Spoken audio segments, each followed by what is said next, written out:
नमस्कार मेरे प्यारे विद्यार्थियों व विद्वान साथियों, स्वागत करता हूं आपका इनोवेशन स्टडी यूट्यूब चैनल पर। मैं संदीप चौधरी एक बार फिर हिंदी सब्जेक्ट के साथ आपके सामने हाजिर हुआ हूं। जैसा कि आप सभी को पता है, हम हिंदी व्याकरण पढ़ रहे थे जो कि 10 नंबरों का आपके आने वाला है एग्जाम में, और उसमें हमने संज्ञा है, विशेषण है, सर्वनाम है और क्रिया है, ये कंप्लीट कर लिया था। और हमारा जो टॉपिक चल रहा था वो अवयव शब्द चल रहा था, जिसे हम अविकारी शब्द बोलते हैं। एक क्लास उसकी हमने कंप्लीट कर ली है, वो क्लास आपने नहीं देखी है तो इस क्लास के आई बटन पर या फिर डिस्क्रिप्शन बॉक्स में उसका लिंक मिल जाएगा, वहाँ से जाकर के उन क्लास को फॉलो कर लीजिएगा, या फिर आप प्लेलिस्ट में जाकर के कंटिन्यू सभी क्लासों को देख सकते हैं। एक आपकी इंक्वायरी के लिए मैं बता दूं, अपनी शाम के टाइम 8:15 पे अपनी क्लास मैथ्स की अपलोड हो जाती है, और ये हिंदी वाली क्लास है वो आपकी सुबह 9 बजे अपलोड होती है। तो दोनों क्लासों को ज्वाइन कर लीजिएगा। और प्रत्येक क्लास की जैसे ही हिंदी में आपका टॉपिक कंप्लीट होता है, उसके बाद में उसकी पीडीएफ है वो अपलोड कर दी जाती है। और पीडीएफ है वो टेलीग्राम चैनल इनोवेशन स्टडी पर, और एक अपना व्हाट्सएप ग्रुप बना हुआ है कक्षा 10 का, उन पे यानी दोनों पे अपलोड होती है जैसे ही टॉपिक कंप्लीट होता है। उसके बाद दोनों का लिंक डिस्क्रिप्शन बॉक्स में दे रखा है, वहां से जाकर के व्हाट्सएप ग्रुप को और टेलीग्राम चैनल को ज्वाइन कर लीजिएगा और पीडीएफ का लाभ उठाइएगा। ठीक है, आज का सेशन शुरू करते हैं। जल्दी से एक बार क्लास को लाइक करें, शेयर करें, और चैनल पे नए हैं तो चैनल को सब्सक्राइब कर लेना, पास में लगे बेल आइकन को जरूर दबा लेना, ताकि जैसे ही हम नेक्स्ट वीडियो लेके आए तो उसका नोटिफिकेशन सबसे पहले आपके पास पहुंचे और आप तुरंत उसका लाभ उठा सको। आज का हमारा अवयव में नंबर 2, पहला पार्ट हमने क्रिया विशेषण अवयव पढ़ लिया था। आज हम समुच्चय बोधक अवयव है वो हम पढ़ने वाले हैं। ठीक है, समुच्चय बोधक अवयव नंबर 2, दूसरा पार्ट है इसका, समुच्चय बोधक अवयव। समुच्चय बोधक अवयव शब्द किसे कहते हैं? तो वे शब्द, समुच्चय बोधक अवयव शब्द किसे कहते हैं? तो ऐसे शब्द या फिर ऐसे अवयव शब्द जो 2 या 2 से अधिक उपवाक्यों अथवा वाक्यों को जोड़ने का कार्य करते हैं। यानी ऐसे अवयव शब्द जो 2 या 2 से अधिक शब्दों को, उपवाक्यों को या फिर वाक्यों को जोड़ने का कार्य करते हैं, वो क्या कहलाते हैं? आपके समुच्चय बोधक अवयव कहलाते हैं। इसकी डेफिनेशन लिख लीजिएगा। ऐसे अवयव शब्द जो 2 शब्दों या उपवाक्यों या फिर वाक्यों को जोड़ने का कार्य करते हैं, को जोड़ने का कार्य करते हैं, क्या कहलाएंगे? आपके समुच्चय बोधक अवयव कहलाएंगे। ठीक है, समुच्चय बोधक अवयव कहलाते हैं। चीजें समझ में आई? समुच्चय बोधक अवयव कहलाते हैं। अब जो समुच्चय बोधक अवयव है वो 2 प्रकार के होते हैं। समुच्चय बोधक जो अवयव हैं वो 2 प्रकार के होते हैं। कौन कौन से होते हैं वो देखिएगा। नंबर 1 पे आता है समानाधिकरण समुच्चय बोधक अवयव, समुच्चय बोधक अवयव। ठीक है, और नंबर दूसरे पे आता है जो कि हमने पहली क्लास में भी इसकी चर्चा की थी, समानाधिकरण समुच्चय बोधक अवयव, और एक आता है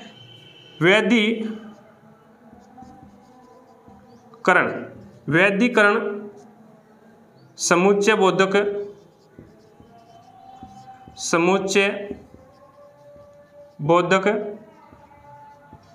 अवयव। ठीक है, सबसे पहले हम बात करेंगे यहाँ पे आपकी समानाधिकरण अवयव शब्द। समानाधिकरण जो समुच्चय बोधक अवयव है ये किसे कहते हैं, देन उसके बाद में हम बात करेंगे वैधिकरण समुच्चय बोधक अवयव किसे कहते हैं। ठीक है, तो हेडिंग डालिए समानाधिकरण समुच्चय बोधक अवयव, देन उसके बाद में हम चलेंगे वैधिकरण पे। ठीक है, अब इसमें मैं आपको बता दूं यहाँ पे भी ये क्या करेगा,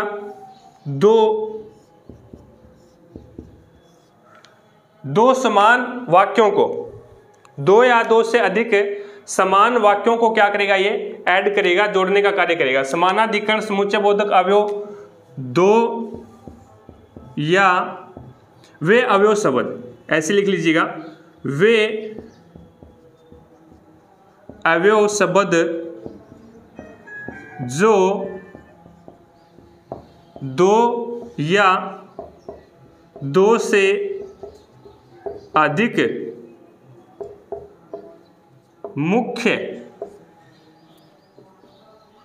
मुख्य वाक्यों को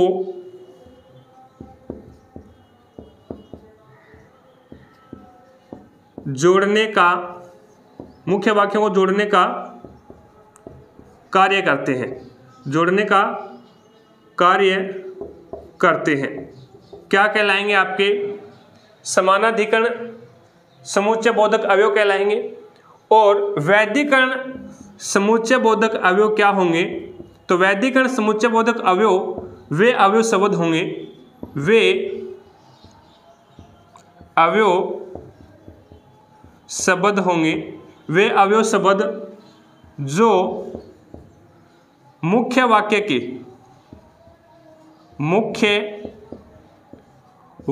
के दो या दो से अधिक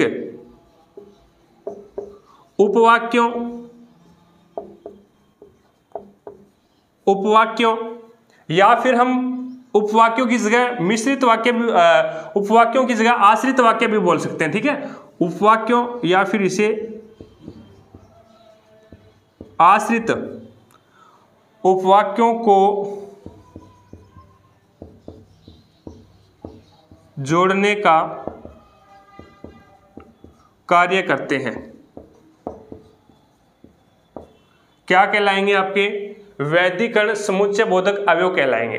चीजें समझ में आई, यानी समुच्चय बोधक अवयव के कौन से होंगे, ऐसे अवयव शब्द जो दो शब्दों या फिर दो उपवाक्यों या फिर दो वाक्यों को जोड़ने का जो कार्य करते हैं वो क्या है, समुच्चय बोधक अवयव होंगे। समुच्चय बोधक अवयव दो प्रकार के होंगे, समानाधिकरण समुच्चय बोधक अवयव और एक वैधिकरण समुच्चय बोधक अवयव। समानाधिकरण में क्या होगा, दो समान, दो या दो से अधिक मुख्य वाक्य होंगे उसमें। ठीक है, दो या दो से अधिक मुख्य वाक्यों को वे अवयव शब्द जो दो या दो से अधिक मुख्य वाक्यों को जोड़ने का कार्य करते हैं। वैधिकरण क्या होगा, उसमें एक वाक्य होगा, एक ही मुख्य वाक्य होगा और उस एक मुख्य वाक्य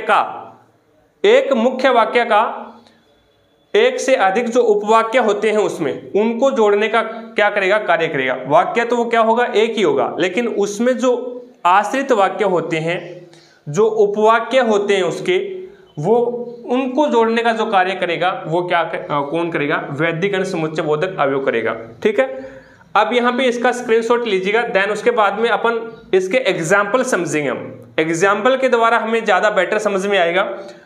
पहले समुच्चय बोधक अवयव के यहाँ पे नीचे में एग्जाम्पल बता देता हूँ कुछ, एक समुच्चय बोधक अवयव के एग्जाम्पल कर लेंगे, देन उसके बाद में समानाधिकरण के एग्जाम्पल करेंगे, फिर उसके बाद में वैधिकरण के एग्जाम्पल करेंगे। पहले मैं समुच्चय बोधक की यहाँ पे एग्जाम्पल बता देता हूँ आपको। ठीक है, तो देखो समुच्चय बोधक के एग्जाम्पल हो जाएंगे, जैसे कि राम और श्याम। पहला उदाहरण देखिएगा, राम और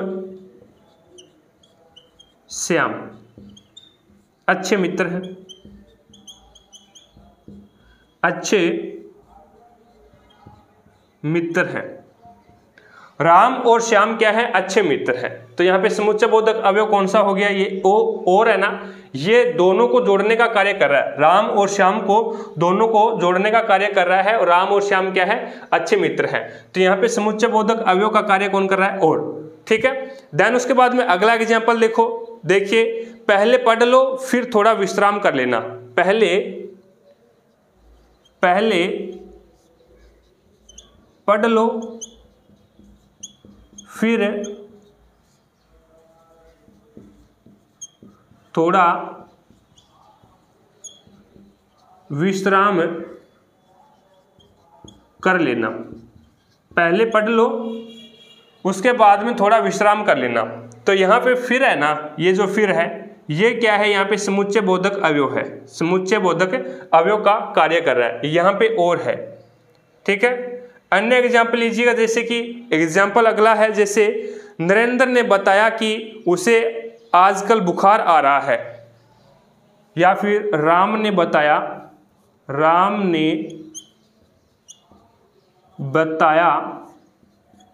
कि उसे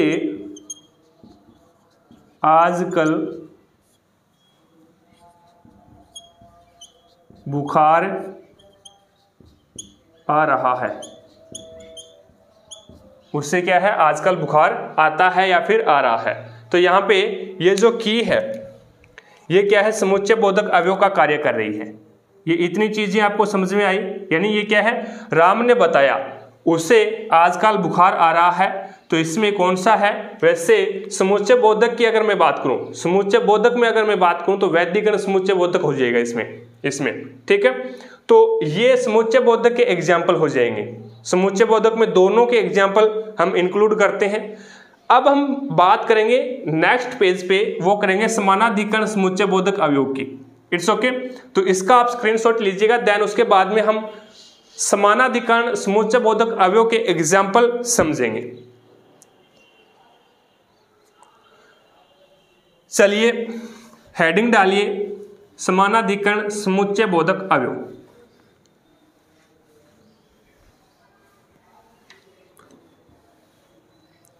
समानाधिकरण समुच्चय बोधक अवयव के एग्जाम्पल ज़्यादा समझ में आएगा, एग्जाम्पल से यहाँ पे हो जाएगा। जैसे मैं और राम दोनों भाई हैं। मैं और राम दोनों भाई हैं, ठीक है। दूसरा एग्जाम्पल देखिएगा, जैसे विराट कोहली और शिखर धवन दोनों अच्छे बल्लेबाज हैं। विराट कोहली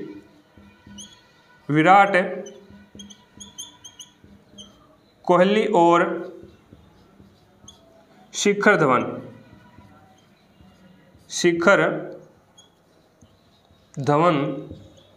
दोनों अच्छे बल्लेबाज हैं। दोनों क्या है, अच्छे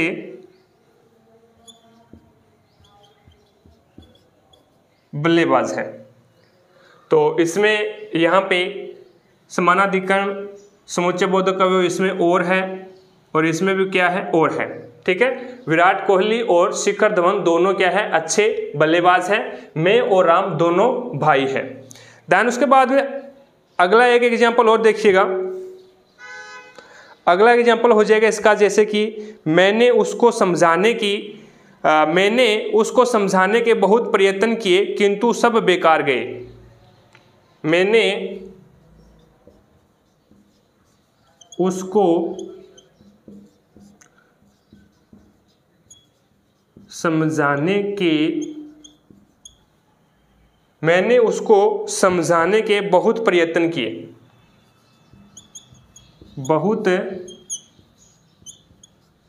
किए लेकिन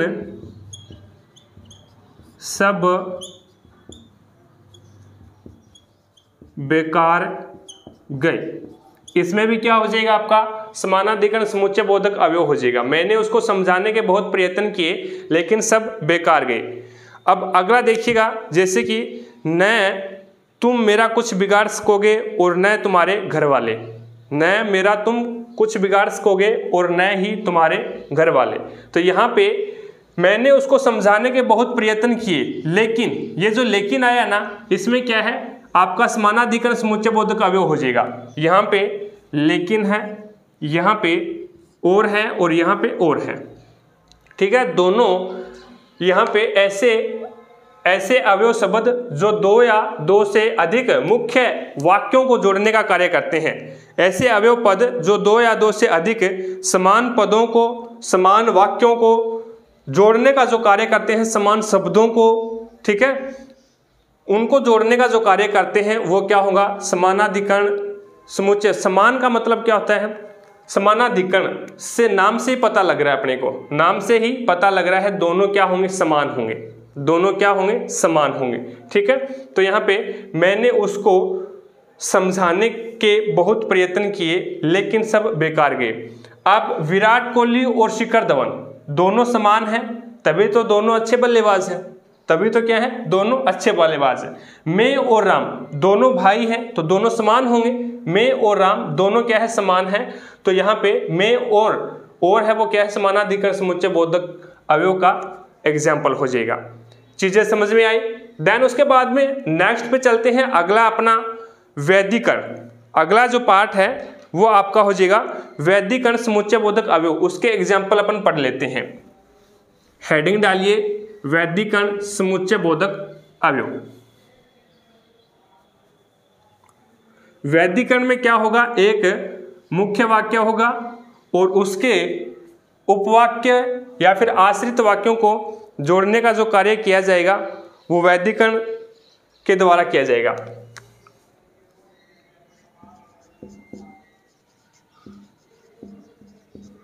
वैदिकरण समुच्चय बोधक अवयव। ठीक है। वैदिकरण समुच्चय बोधक अवयव जो अवयव पद किसी वाक्य को दो या दो से अधिक आश्रित वाक्यों से, कोई भी वाक्य इसको दो या दो से अधिक आश्रित वाक्यों के साथ जोड़ने का कार्य करता है। डेफिनेशन मैंने समझा दी, एग्जाम्पल करने अपने को। ठीक है। तो पहला एग्जाम्पल देखिएगा, जैसे कि मैं तुम्हारे पास अवश्य आता किंतु मुझे चोट लग गई।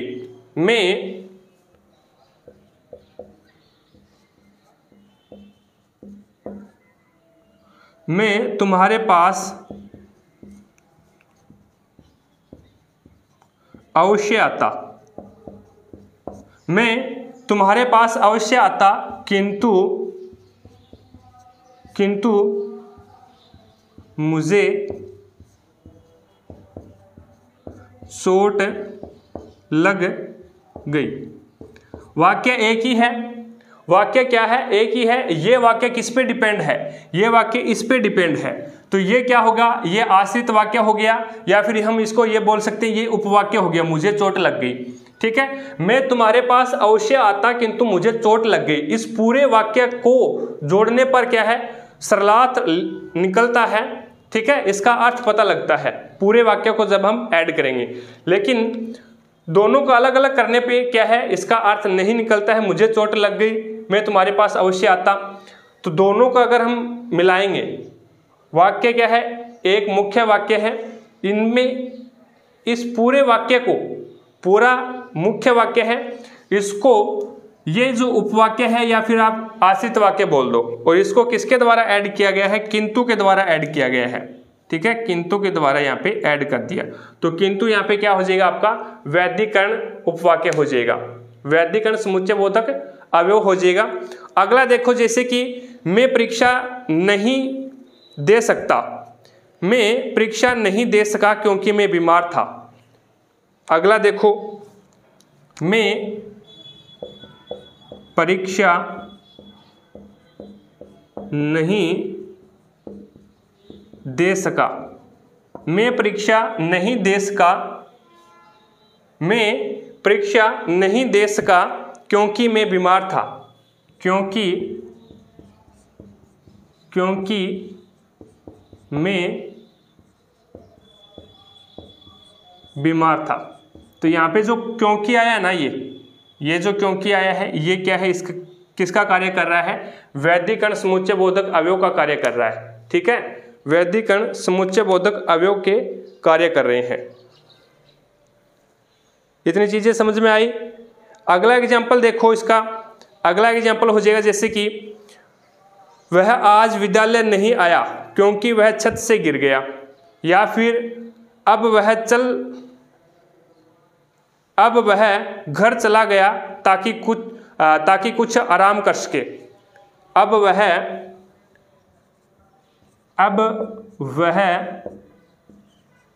घर चला गया ताकि कुछ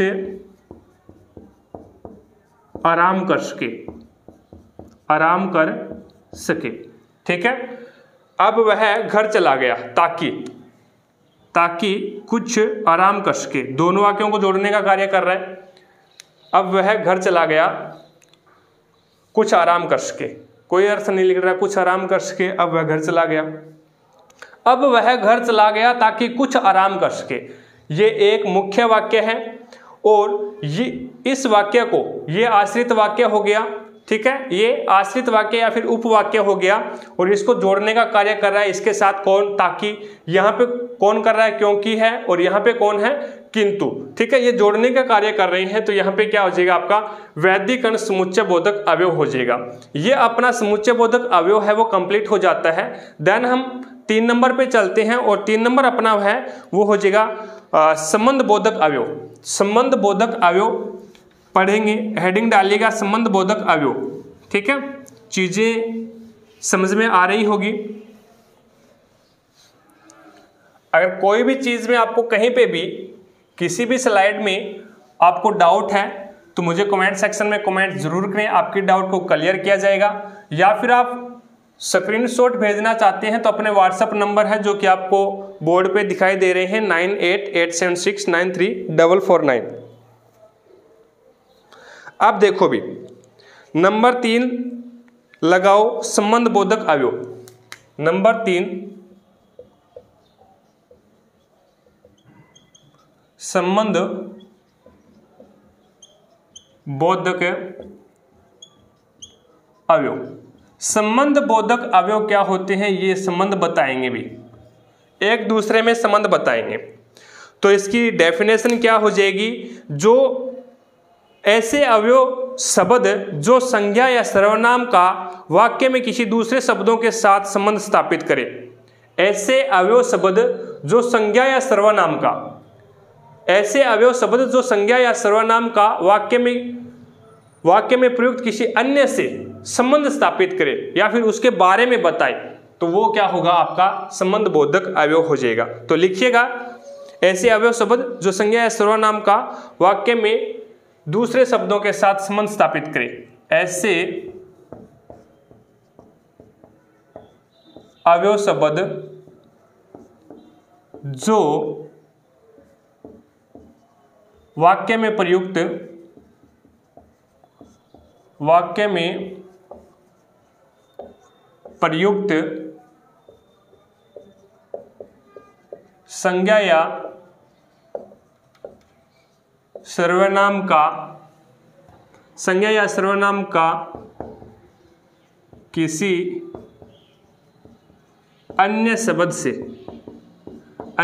किसी अन्य शब्द से संबंध बताए उसे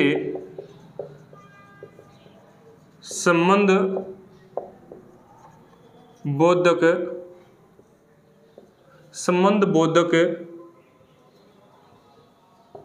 अवयव कहते हैं। नाम से ही डेफिनेशन बन गई। ठीक है, संबंध बोधक अवयव यानी ये क्या है, संबंध बताएगा एक दूसरे से। तो ऐसे अवयव शब्द जो वाक्य में प्रयुक्त संज्ञा या सर्वनाम का किसी अन्य शब्दों से संबंध बताए उसे क्या बोलेंगे, संबंध बोधक अवयव कहते हैं। एग्जाम्पल के रूप में जैसा कि सीता की बहन गीता है, जैसे कि सीता की बहन गीता है, सीता की बहन गीता है। तो यहाँ पे सीता का संबंध है वो गीता के साथ बता रहा है कौन, सीता की बहन गीता है। ठीक है, तो यहाँ पे की है वो क्या है, दोनों का संबंध बता रहा है, सीता की बहन गीता हो जाएगा। अगला देखो भाई, यहाँ पे चलिए इसका अगला एग्जाम्पल लिखिएगा। परिश्रम किए बिना सफलता नहीं पाई जा सकती। परिश्रम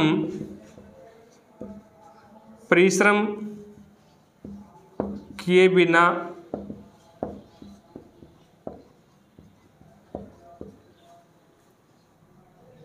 सफलता नहीं पाई जा सकती। ठीक है, परिश्रम किए बिना सफलता नहीं पाई जा सकती। और सीता की बहन गीता है। अब परिश्रम का और सफलता के साथ क्या है, संबंध बता रहा है। अगर आप परिश्रम करोगे तो ही आपको सफलता मिलेगी, परिश्रम नहीं करोगे तो क्या है, सफलता नहीं मिलेगी। तो कहने का मतलब है भाई सफलता उन्हीं को मिलती है। सफलता और परिश्रम का आपस में घनिष्ठ संबंध है। जब आप परिश्रम करते हो तो आपको सफलता मिलती है, परिश्रम नहीं करते हो तो आपको सफलता है वो नहीं मिलेगी। तो के बिना, किए बिना, ठीक है, बिना है, किए बिना है, के बिना है, के अलावा है, ये जो शब्द हैं वो क्या है, आपके संबंध को दर्शा रहे हैं। तो परिश्रम किए बिना सफलता नहीं पाई जा सकती। ठीक है, तो एक एग्जाम्पल और लिखिएगा इसका। सीता जी भी राम लक्ष्मण के साथ वन में गई। सीता जी भी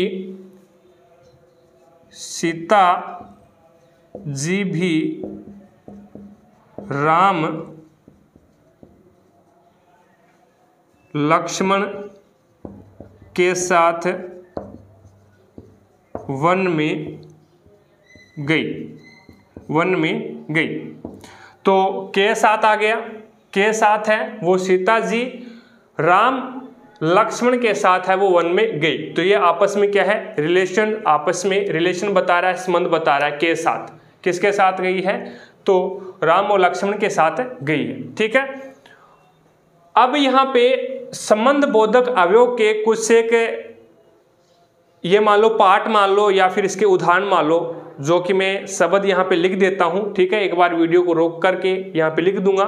देन उसके बाद में उसमें समझाने वाली कोई बात है नहीं, उसको आपको याद ही रखना पड़ेगा भी ऐसे जो शब्द आएंगे तो वो क्या है, संबंध बोधक अवयव के अंतर्गत आते हैं।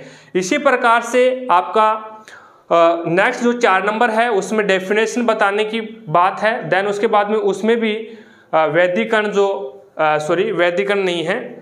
4 नंबर पे जो आपका पार्ट आता है वो आता है विषमयादि बोधक अवयव। उसमें भी क्या है, इसी प्रकार से शब्द आएंगे और वो शब्द है वो आपको पहचानने पड़ेंगे और उसके अनुसार ही आप इसको क्या है समझ पाओगे। तो एक बार इसका स्क्रीनशॉट लीजिएगा, देन उसके बाद में नेक्स्ट पे चलते हैं। अब देखिएगा ये कुछ एक शब्द है जो कि हमने जो 3 नंबर पार्ट अवयव शब्द का चला रखा था उसके हैं। ये आपको याद करने पड़ेंगे, समझाने वाली उसमें कुछ बात है नहीं। ठीक है, एक बार इसका आप स्क्रीनशॉट लीजिएगा। देन उसके बाद में मैं आपको एक बार बता देता हूँ इसके बारे में। कालवाचक क्या होता है, कालवाचक में क्या आएगा, ये एक प्रकार से इसके पार्ट ही बताए गए हैं। ठीक है, कालवाचक है, स्थानवाचक है, दिशावाचक है, साधनवाचक है, निमित्तवाचक है, विरोधवाचक है, सादृश्यवाचक है, तुलनात्मक है, विनिमय है। ये इसके एक प्रकार से पार्ट ही बताए गए हैं। लेकिन आपको इस प्रकार से क्वेश्चन नहीं पूछेगा, ये प्रश्न में एक वाक्य में ये दिए गए होंगे। ठीक है, वाक्य में ये प्रयुक्त होंगे और कौन सा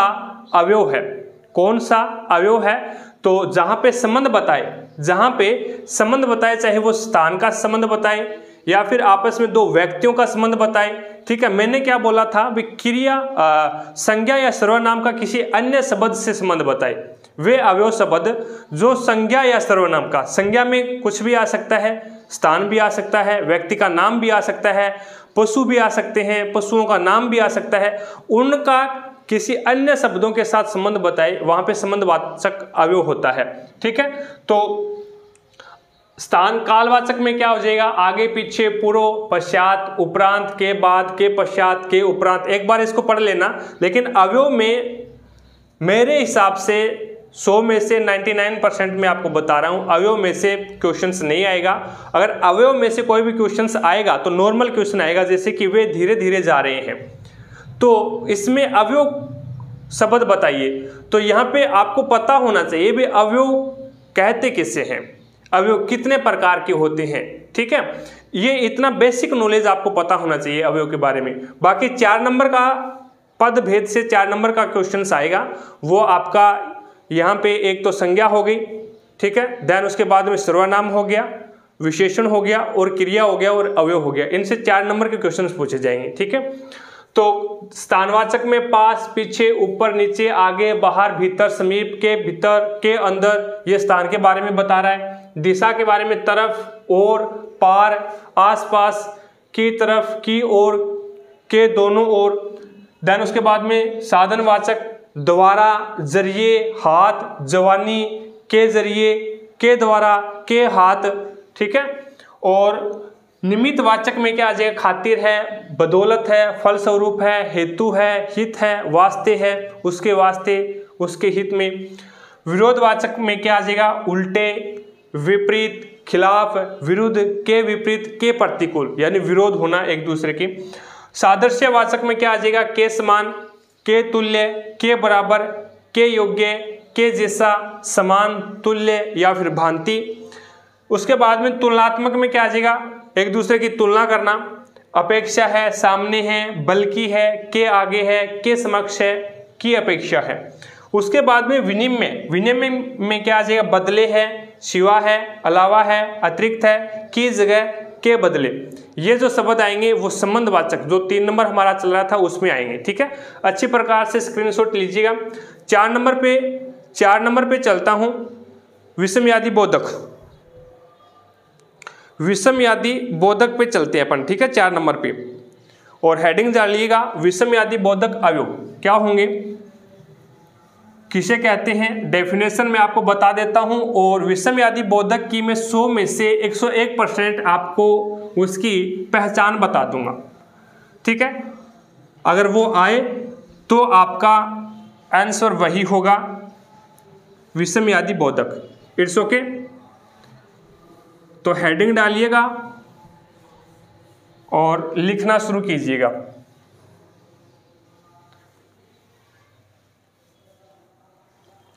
विषमयादि बोधक किसे कहते हैं, तो वाक्य में प्रयुक्त जिन पदों से उल्लास, शोक, ग्लानि, घृणा, ठीक है, लज्जा, भय आदि भाव निकल पड़ते हैं, वो क्या कहलाते हैं, आपके विषमयादि बोधक कहलाते हैं।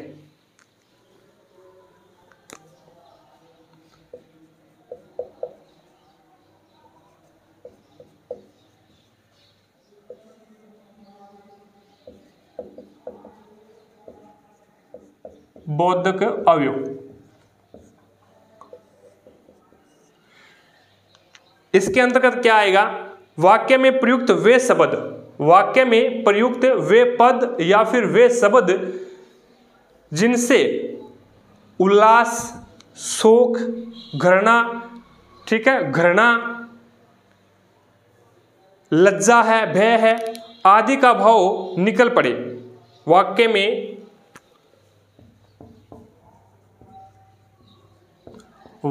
में प्रयुक्त वे शब्द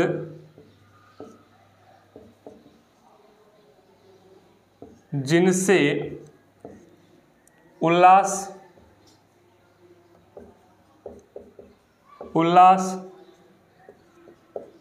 घृणा, भय, ठीक है, और ग्लानि, लज्जा, यानी वाक्य में प्रयुक्त वे शब्द जिनसे घृणा, उल्लास, लज्जा, भय, ग्लानि, शोक,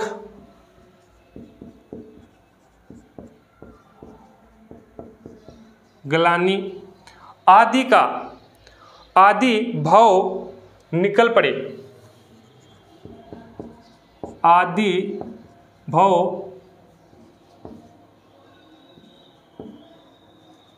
अनायास तरीके से अनायास निकल पड़े,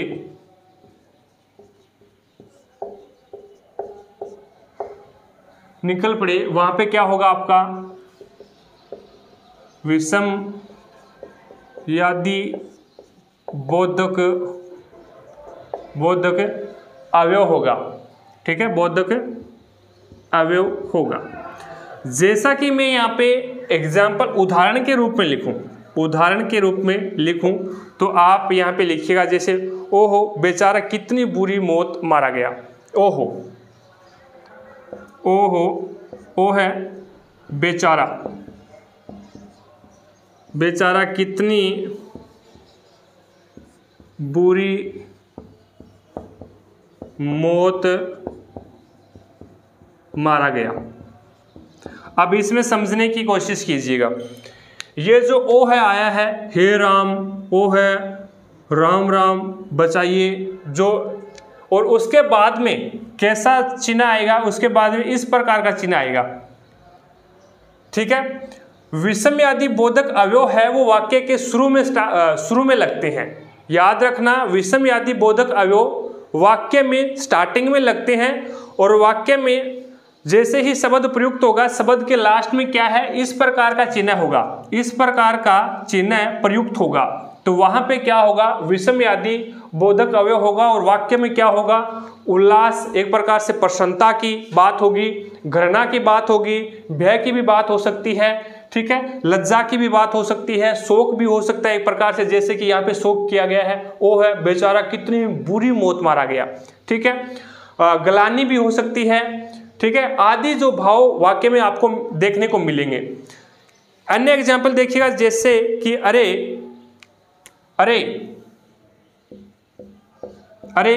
बचो बचो,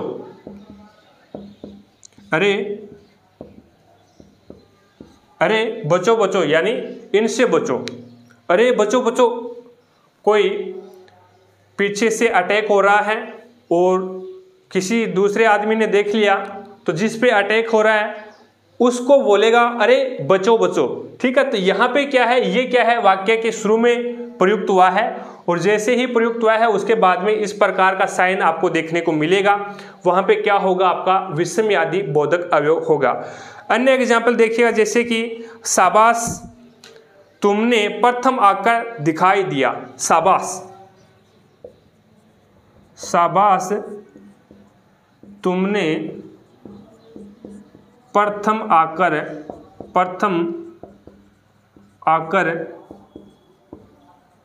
दिखा ही दिया।